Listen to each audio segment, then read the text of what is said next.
Dart में do while को हम समझते भी हैं और उसकी प्रैक्टिस भी करते हैं, ठीक है। तो सबसे पहले हम क्या करते हैं कि हम सबसे पहले लूप को समझते हैं कि लूप दरअसल क्या चीज़ होती है, ठीक है। लूप का माना ये होता है कि अगर जैसे मैं एक वाइल लूप ले लेता हूँ, अभी मैं डू नहीं ले रहा, जस्ट मैं वाइल। अब यहाँ पर क्या होता है कि आपकी कंडीशन लिखी जाती है यहाँ पर, अगर कंडीशन मीट कर जाती है तो अंदर की स्टेटमेंट चलेगी, नहीं तो नहीं चलेगी। मैंने कहा कि भाई 10 बराबर है जैसे 10 के, ठीक है। तो कंडीशन क्या है, ये बिल्कुल दुरुस्त है। तो अगर मैं इसको जैसे प्रिंट कराता हूँ, मान लो मैंने लिखा है इसमें जैसे कि मैंने लिखा हेलो डॉट, तो ये चलती रहेगी इन्फिनाइट तक, जब तक कि मैं इसको रोक ना दूँ ये चलती रहेगी। तो अब हम इसको चलाते हैं, जैसे मैंने लिखा इसको, तो ये देखें चलती रहेगी, जब तक मैं इसको रोक नहीं लूँगा ये नहीं रुकेगी, ये चलती रहेगी। अब मैं कंट्रोल सी करता हूँ तो ये वाई का ऑप्शन आएगा, ऐसे करके खत्म, ठीक हो गया। अब मान लो अगर मैं इसको गलत कर दूँ, मैंने कहा भाई 10 बराबर नहीं है 10 के, अब ये कंडीशन क्या हुई, गलत हो गई, तो अब ये नहीं चलेगी, ये सिंगल टाइम भी नहीं चलेगी, एक टाइम भी नहीं चलेगी, ठीक है। कंडीशन आपकी गलत हो गई, तो वाहिल ये होता है। अब हम अगर आपने फोर लूप देखा हो, शायद फोर एडवांस है थोड़ा, इसके बाद आता है, उसमें क्या होता है,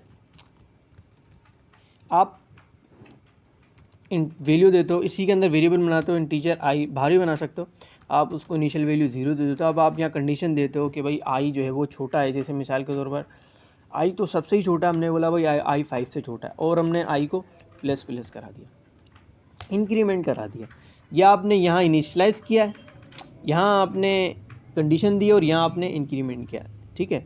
मैं ऊपर लिख के आपको समझा देता हूँ कि इसमें 3 पैरामीटर आते हैं। सबसे पहले में आप इनिशियलाइज़ करते हो, ठीक है, इनिशियलाइज़ आप करते हो। दूसरे के अंदर आप कंडीशन देते हो, दूसरे में आप कंडीशन देते हो, और तीसरे में आप इंक्रीमेंट या डिक्रीमेंट करते हो, ऐसे ही है, ठीक है। तो इसको 2 मिनट के लिए हम बंद कर देते हैं। यहाँ पर हम जस्ट इंक्रीमेंट जस्ट हम कंडीशन जो है वो चेक कर रहे हैं। अब अगर हम मिसाल के तौर पर, ये तो बात गलत है, चल नहीं रहा, अब अगर मान लो कि मैं एक वेरिएबल बनाता हूँ ऊपर नम नाम से, और उसको वैल्यू दे देता हूँ मैं 0, यहाँ मैं बोलता हूँ कि भाई 0 जो है वो नम जो 0 है वो छोटा है हमारे 5 से, तो ये इनफिनाइट चलेगा, चूँकि हमने कंडीशन रोकी ही नहीं है ना, नम तो 0 ही है, तो वो कंडीशन हमेशा ही ट्रू रहेगी। अब मान लो मैं नम को कह देता हूँ कि भाई तू इंक्रीमेंट हो जा प्लस प्लस, अब नम क्या हो जाएगा, इंक्रीमेंट हो जाएगा। मतलब कि एक दफ़ा जब वाइल लूप चलेगा ये यहाँ से यहाँ तक एक दफ़ा चलेगा, अगेन जब चलेगा तो ये इसको पहली दफ़ा ही 0 से 1 कर देगा, अगली दफ़ा फिर 2 करेगा, फिर 3 करेगा, तो ऐसे के चलेगा। इसको अब हम क्या करेंगे, इसको चला के आपको दिखाते हैं कि ये एक 5 दफ़ा, इसको हम यहाँ पर नंबर भी आपको दिखा देते हैं, $9 हर दफ़ा चले तो ये आपको नज़र आए कि असल में बैकग्राउंड पे हो क्या रहा है ना। तो ये आया 1 2 3 4 5, ठीक है। अच्छा, अब मान लो मैं इसको जैसे नीचे कर देता हूँ, अगर मैंने इसको नीचे कर दिया तो अब क्या होगा, डेफिनेटली क्या होगा कि अब जो सबसे लास्ट, जैसे मिसाल के तौर पर ये आया 1 2 3 4 5, ये कहाँ तक गया, 5 तक गया, ठीक है। लेकिन अब ये 5 तक नहीं जाएगा, ठीक है। सबसे पहले 0 आएगा, अब 0 आएगा सबसे पहले, और ये हमारे 5 तक नहीं जाएगा, सिर्फ 4 तक ही जाएगा। हम इसको छोटा कर लेते हैं, ठीक हो गया। तो इसको हम मिटा देते हैं अब। अच्छा, अब डू के अंदर क्या होता है कि ये जो स्टेटमेंट आपने वाइल के अंदर लिख रखी है ये आप नहीं लिखते हो, ये जो आपने इसमें स्टेटमेंट लिख रखी है अंदर ये आप नहीं लिखते हो, जस्ट आप कंडीशन देते हो, और ये स्टेटमेंट जो आप लिखोगे ये आप किस में लिखोगे, डू के अंदर लिखोगे, ठीक है।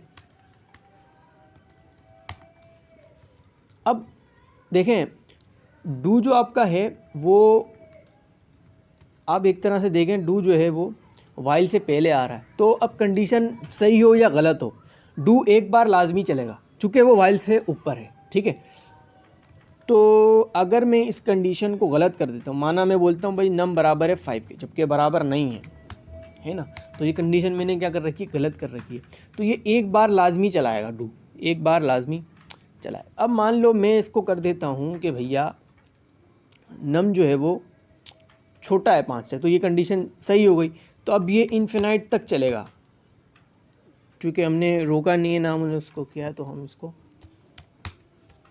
तो हम इसको CLS कर देते हैं, ठीक है। अच्छा, अब हम इसके अंदर कंडीशन देते हैं। अब मान लो मैं पहले से ही इसमें दे देता हूँ कि नम को आप बढ़ा दो, तो अब क्या होगा, ये डू जो स्टार्ट करेगा 1 से, ऐसे ही है ना।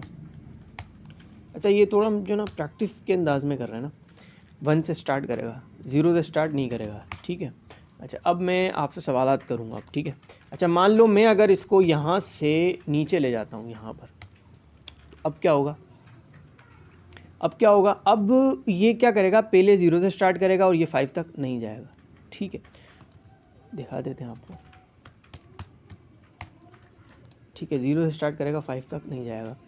अच्छा, अब कोड तो आपको समझ में, ये डू वाइल की हमारी क्लास थी, ठीक है। अच्छा, इसी को अगर मैं मिसाल के तौर पर आप कहते हो कि भाई इसको आप यहाँ ले आओ, तो यहाँ मैं लेकर आऊँ तो क्या होगा, हम देख लेते हैं क्या होता है।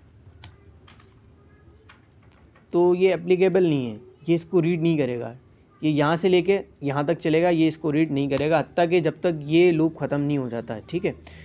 ये लूप जब तक ये कोड ख़त्म नहीं हो जाता हम उसको बंद कर देते हैं, तो जब तक जो है वो ये जो है वो नहीं चलेगा, ठीक है।